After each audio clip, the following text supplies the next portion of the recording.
is how bright a star is, but we talked in this chapter about like how bright it appears isn't necessarily, has to be related to both its luminosity and its distance from us. So luminosity is we visit a star, we basically look at the energy it's putting out, okay? And we can get that from actually how bright it appears and its distance if we need to. But we know that the ranges of stars are, with regard, compared to our sun, are like 0.000001 times the luminosity of our sun to what? 1,000,000 times the luminosity of our sun. And then I kind of superimposed on that, we have limits with regard to the size of the stars. We said those light stars are going to have low luminosity. The lightest a star can be is 8% of the mass of our sun. The most massive, and actually there are some definite exceptions to that, runs about 100 solar masses. How hot or cool are they? And again, we kind of have this light star, heavy star sort of thing going on. So the surface temperature of those lighter stars are 3,000 Kelvin. The more massive stars, about 50,000 Kelvin. And this might be a good place to kind of remind you that as they are what we call the main sequence stars, these would be your red stars, and these would be your blue stars. Okay. And then the last one, I think I had one last one, okay, is with regard to how much mass they are. And again, like I've been saying, we definitely kind of have a lower threshold and a kind of an upper threshold. We'll talk more about those thresholds for it to be a full-fledged star. You know, it has to be a certain mass and it can't be too big. So one of the themes, and you're going to hear it in the video we're going to watch, is size makes a difference. So the deal is, and I think I mentioned this the other day, is that the lighter the star, okay, the lower mass the star, then actually it's going to last longer, which seems kind of counterintuitive. So our sun, one solar mass, right? Actually, it's going to be a main sequence star for 10 billion years. Okay, 10 billion years. We said the age of our sun is about 4.6 or about 5 billion now, so it's about halfway through. Well, what if you scaled that up? Instead of the mass of our sun, what if you took 10 times the mass of our sun? Okay, so a more massive star, it's going to live a shorter life. So the way the math works, actually instead of it lasting 10 billion years as a main sequence star, it's going to last 10 million years. Okay, so it's significantly less for a more massive star. The numbers crunch that way, the physics of it. What if you scale it down from our sun? What if instead of the mass of our sun, a star was out there and it had 10% times the mass of our sun? Well, if it's lighter, it should last longer. And actually, as it turns out, it will last, instead of 10 billion, it will last 100 billion years. So you're like, there you go.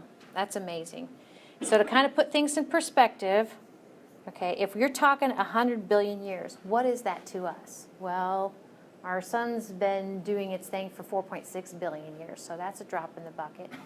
But I think we've talked about the age of the universe, and we'll talk more about that. The universe, not the Milky Way galaxy, the universe, is about 13 to 14 billion years old. Okay, that's the universe.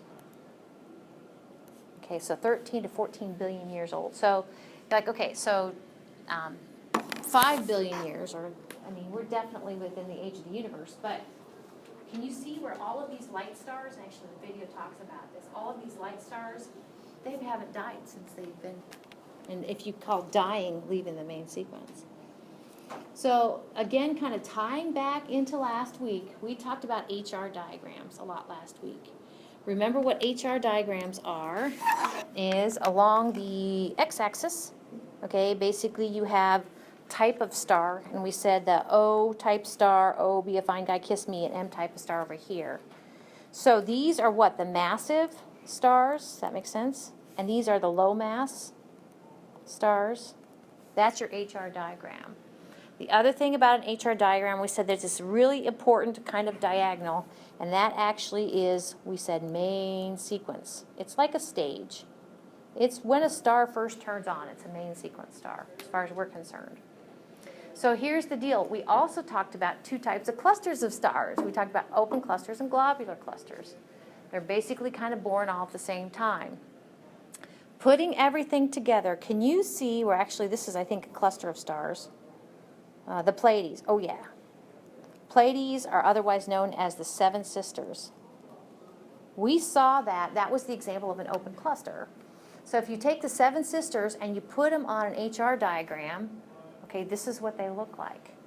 So first off, can you see where I don't know if you can see it very good, but you see these little triangles up here, but you don't see any stars here.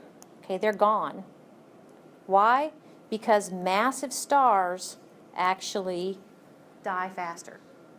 So the massive stars have left the main sequence, and actually these are next to leave. And then after those go, then these will go, and then these will go. It'll just peel off. That point right here actually is what we call a turn-off point. That is a turn-off point. Turn-off point.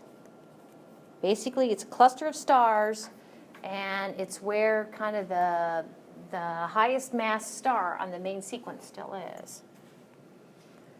So it works well.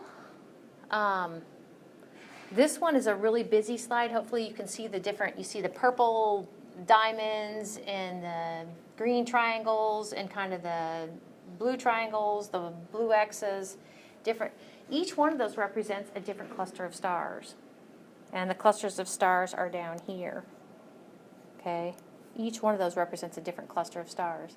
They have different turn-off points. The one with the lowest turn-off point is the oldest.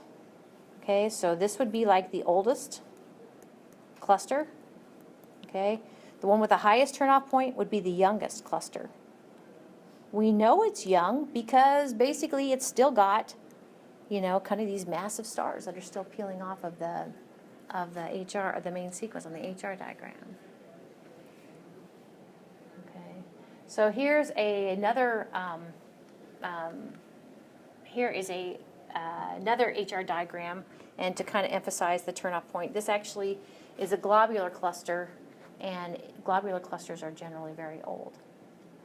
All right, so let's watch the video.